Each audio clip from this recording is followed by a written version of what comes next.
आइए बिना किसी देरी के आज के इस दिलचस्प विश्लेषण की शुरुआत करते हैं। आज हम संथाल परगना काश्तकारी अधिनियम, जिसे आमतौर पर एसपीटी एक्ट भी कहा जाता है, उसके कानूनी शब्दों की गहराई में उतरने वाले हैं। सच कहा जाए तो यह सिर्फ कुछ कानूनी शब्दों का उबाऊ पुलिंदा नहीं है, बल्कि एक पूरी संस्कृति के अस्तित्व को बचाए रखने की बेहद रोचक और शानदार कहानी है। इस पूरी व्यवस्था को आसानी से समझने के लिए हम इसे कुछ हिस्सों में बांटेंगे। शुरुआत ऐतिहासिक पृष्ठभूमि और हूल से करेंगे, फिर संथाल समाज की संस्कृति, जमीन और राजस्व की प्रणाली, प्रशासनिक इकाइयां और अंत में उनके भूमि अधिकारों और कानूनी सुरक्षा को समझेंगे। तो चलिए आगे बढ़ते हैं। भाग 1, ऐतिहासिक संदर्भ और हूल। इस पूरी कहानी की असली शुरुआत होती है 1855 के उस ऐतिहासिक संथाल विद्रोह के ठीक बाद, जिसे इतिहास में हूल के नाम से जाना जाता है। इसी हूल के बाद एक बेहद खास सरकारी एस्टेट बनाया गया, दामिन एकोह। इसका सीधा सा मतलब होता है पहाड़ियों की गोद। यही वो जगह थी जहां संथालों को बसाया गया। अब जाहिर सी बात है, जो जगह भौगोलिक और सामाजिक रूप से इतनी अलग हो, वहां की जमीनी हकीकत को संभालने के लिए बिल्कुल विशेष कानूनों की जरूरत तो पड़नी ही थी। भाग 2, संथाल समाज और संस्कृति। आइए अब उस समुदाय की बात करते हैं जिसने इस जमीन को आबाद किया और इसे अपनी पहचान दी। अब देखिए, इन कानूनों में सबसे पहला और जरूरी कदम था आदिवासी या एबोरिजिनल शब्द को बहुत ही स्पष्ट रूप से परिभाषित करना। संथाल परगना में रहने वाले अधिसूचित या अर्ध आदिवासी समुदाय इसी दायरे में आते हैं।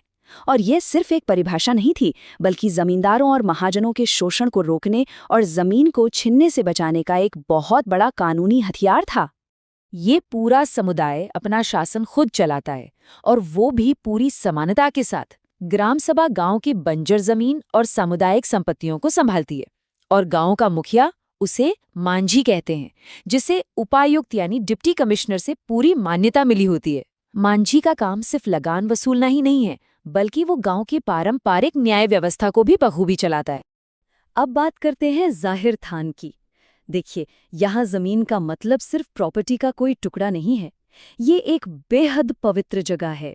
जब भी कोई नया गांव बसता है, तो गांव के बाहरी छोर पर एक पवित्र उपवन यानी जाहिर थान स्थापित किया जाता है। यहाँ हल चलाना या इस जमीन को बेचना पूरी तरह से और सख्ती से मना है। इस अछूते उपवन का सीधा कनेक्शन समुदाय की खेती और उनकी सेहत से है। यहाँ की अधिष्ठात्री देवी जाहिर एरा हैं, और साथ ही मोड़े को तुरुई को जैसी शक्तिशाली आत्माएं भी यहाँ वास करती हैं। जब भी अच्छी फसल या अच्छी सेहत की कामना होती है, तो यहाँ सोहराय और बाहा जैसे बड़े त्योहार मनाए जाते हैं। बिल्कुल अद्भुत है ना? भाग 3, भूमि और राजस्व प्रणाली।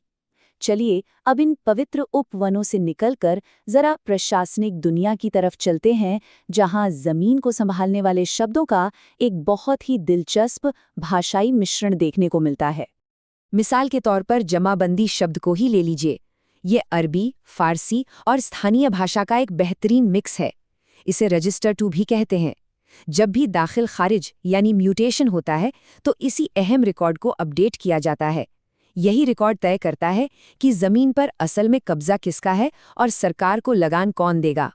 दिलचस्प बात यह है कि कानून जमाबंदी रैयतों को 2 हिस्सों में बांटता है। एक वो जो गांव में ही रहते हैं, यानी निवासी जमाबंदी रैयत, और दूसरे वो जो गांव के बाहर रहते हैं। लेकिन ये दोनों ही अपने सहिस्सेदारों और वारिसों के साथ मिलकर कानूनी रूप से मान्यता प्राप्त एक पूरा ग्राम समुदाय बनाते हैं। अब खेती और टैक्स को समझते हैं। यहाँ 2 बड़े ही आम शब्द आते हैं, जोत और लगान। जोत वो जमीन है जिस पर किसान असल में मेहनत करता है, हल चलाता है, और लगान वो सालाना किराया है जो सरकार को जाता है। और हाँ, ये लगान ऐसे ही मनमाने ढंग से नहीं लगता। ये पूरी तरह से जमीन की पैदावार पर निर्भर करता है। धान के खेत का लगान अलग होगा और ऊपरी जमीन का बिल्कुल अलग। ये बातें कानूनी व्यवस्था को खेती की रोजमर्रा की हकीकत से जोड़ती हैं। एक और बहुत जरूरी शब्द है मोरूसी। ये एक अरबी फारसी शब्द है जिसका मतलब है वंशानुगत अधिकार। संथालों के पारंपरिक कानून के हिसाब से इस अधिकार के तहत जमीन सिर्फ पिता से पुत्र को ही ट्रांसफर होती है। इससे ये पक्का हो जाता है कि खेती की ये अनमोल विरासत पितृसत्तात्मक परिवार के ही भीतर गहराई से सुरक्षित रहे। भाग 4, प्रशासनिक और भौगोलिक इकाइयां। इस हिस्से में हम देखेंगे कि इतने बड़े कृषि परिदृश्य को राज्य द्वारा कैसे नापा और बांटा गया है। जमीन नापने का एक पुराना और पारंपरिक पदानुक्रम है, बीघा, कट्ठा और धुर। बीघा सबसे बड़ी इकाई है, 1 बीघे में 20 कट्ठा होते हैं और 1 कट्ठे में 20 धुर। हैरानी की बात तो ये है कि आज के इस आधुनिक मीट्रिक सिस्टम वाले दौर में भी झारखंड और बिहार में संस्कृत और हिंदी की यही पारंपरिक माप इकाइयां बड़े पैमाने पर इस्तेमाल की जाती हैं। प्रशासन के नजरिए से देखें तो सर्वे की सबसे छोटी इकाई होती है मौजा, जो एक राजस्व ग्राम की तरह काम करती है। और जब ऐसे कई मौजों को मिला दिया जाता है तो एक बड़ा राजस्व उपविभाजन बनता है, जिसे तालुका कहते हैं। इसी संदर्भ में एक और बड़ा शब्द इस्तेमाल होता है, महाल, जो एक बहुत बड़ी राजस्व एस्टेट होती है। और एक दिलचस्प बात यह है कि इतिहास की मशहूर महालवाड़ी व्यवस्था का नाम इसी महाल शब्द से ही पड़ा था। अब इन सब चीजों को संभालने के लिए प्रशासन का एक अहम पद होता है, LRDC, यानी भूमि सुधार उपसमाहर्ता। ये आधुनिक प्रशासनिक स्तर ये सुनिश्चित करता है कि अगर दाखिल खारिज की अपीलों या इन पारंपरिक सीमाओं को लेकर कोई विवाद हो तो उसे सुलझाने के लिए एक औपचारिक अदालत हमेशा मौजूद रहे। भाग 5, भूमि अधिकार और कानूनी संरक्षण। अब हम इस विश्लेषण के सबसे अहम पड़ाव पर आ गए हैं। यहाँ हम उन कानूनी रक्षा कवचों की बात करेंगे जो इस SPT एक्ट की असली जान है और जिन्होंने इस समाज को बचाए रखा है। अब सोचने वाली बात यह है कि SPT एक्ट की धारा 21 कहती है कि जमीन का हस्तांतरण यानी ट्रांसफर पूरी तरह से बैन है। लेकिन जब इन कमजोर आदिवासियों को खेती के लिए महाजनों से कर्ज की सख्त जरूरत पड़ी होगी तो उन्हें कानूनी तौर पर कैसे बचाया गया? ये एक बहुत बड़ी समस्या थी, क्योंकि शिकारियों की तरह दिए जाने वाले इन कर्जों के जाल में फंसकर अक्सर लोगों की जमीन हमेशा के लिए छिन जाती थी। यहाँ वर्षों की एक सटीक संख्या उभर कर आती है, 7। ये सिर्फ एक नंबर नहीं है, बल्कि कानून का एक ऐसा जबरदस्त मास्टर स्ट्रोक है जो पूरी कहानी ही पलट देता है। इसे भुगत बंध या भोग बंधक कहा जाता है। ये खेती के लिए कर्ज लेने का एक पूरी तरह से कानूनी और मान्य तरीका है। इसमें होता यह है कि जो महाजन कर्ज देता है वो ज्यादा से ज्यादा 7 साल तक उस जमीन की पैदावार का इस्तेमाल कर सकता है। लेकिन असली जादू 7 साल पूरे होने पर होता है। इसके बाद बिना एक भी पैसा चुकाए, ना मूलधन ना ब्याज, वो जमीन अपने आप किसान को वापस मिल जाती है ना? ये एक अचूक अस्त्र।